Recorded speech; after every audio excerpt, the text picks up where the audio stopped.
Well, this week I'm going to tell you a story about another pilot who flew during the Second World War. Last week we heard about an American, Louis Zamperini. This week I'm going to tell you about a Japanese pilot, a man called Mitsuo Fuchida. You might know all about the events of Pearl Harbor in 1941. On Sunday, the 7th of December 1941, the Japanese surprised the Americans by launching an attack on their naval fleet, anchored in Pearl Harbor, Hawaii.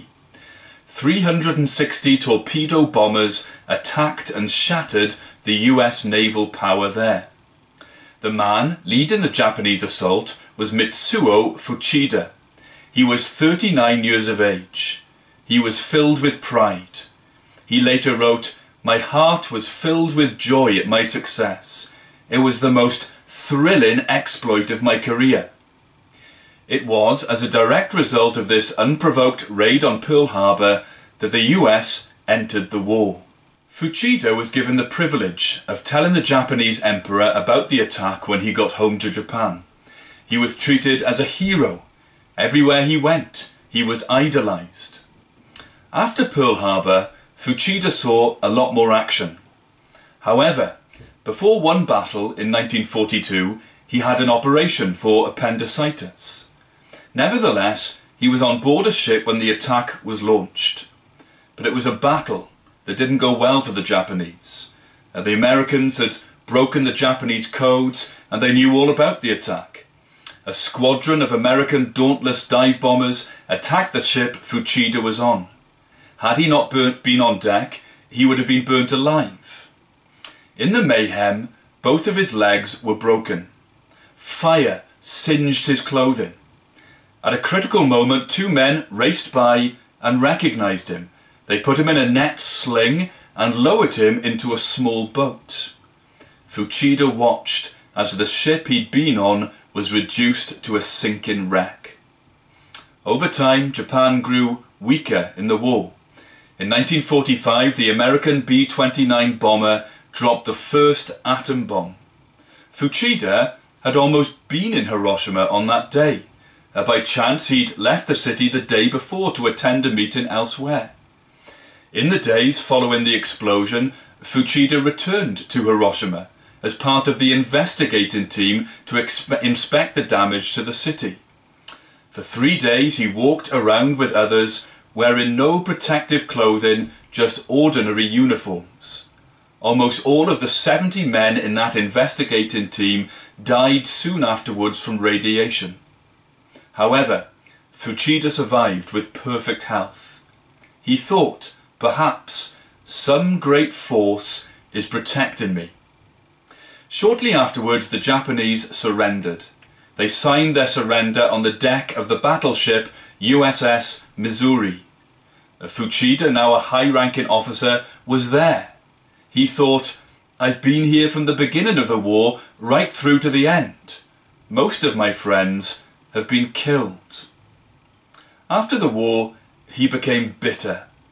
He became a farmer. He started to have thoughts about God.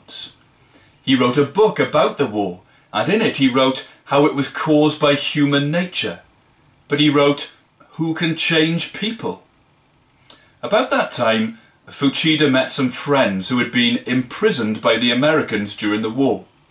They told him about a lady called Peggy Covell, a young lady who had visited and cared for Japanese prisoners.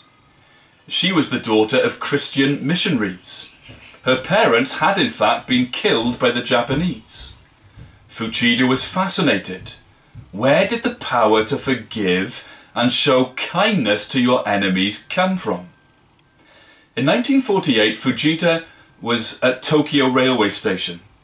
Someone gave him a little book. It was about a man who had become a Christian whilst a prisoner of war.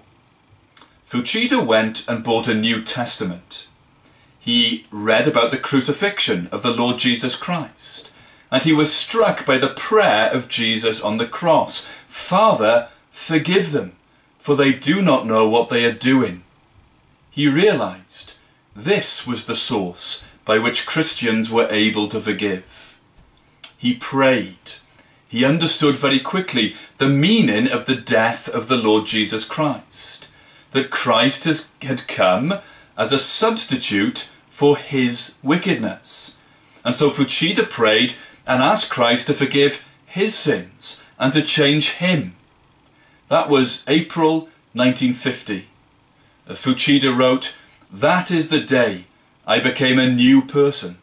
My complete view of life was changed by the intervention of Jesus Christ."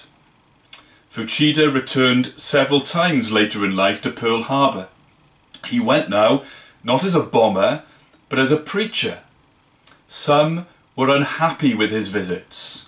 They couldn't forgive what happened all those years before.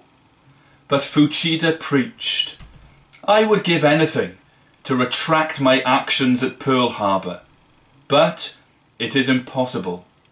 Instead, I now work at striking the death blow to the hatred which infests the human heart and causes such tragedies. That hatred cannot be uprooted without Jesus Christ."